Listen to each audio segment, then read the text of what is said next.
When 90-year-old Lillian Johnson buried her husband at the Lower Wild Rice Cemetery in North Dakota, she thought it would be forever. And this is their final resting place, and it's a place to come home to. But forces of nature and government mean that resting place might not be so final after all. The banks of the Red River have become a danger zone for thousands of residents in North Dakota and Minnesota. Massive floods over the years have destroyed neighborhoods in the city of Fargo and surrounding communities. The solution: to build dams to hold the water back and divert the heaviest flooding away from North Dakota's largest city. Congress approved a bill last month authorizing the project, but the water would run straight through Johnson's family burial plot. There's something about a cemetery, you just can't do that to it.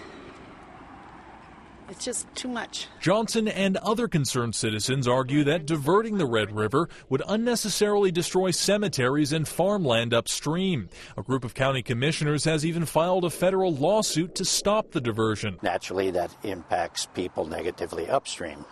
But it's better to do that staging in a 10-12 mile area than to have negative impacts all the way to Canada and try and mitigate those. But supporters of the diversion project argue most of the land Johnson is fighting to save would still see water in the event of a major flood, with or without the dike. They propose building levees around the cemeteries to protect them, but that doesn't sit well with Johnson. It'll just put them in and walk away. And who's going to pay for that?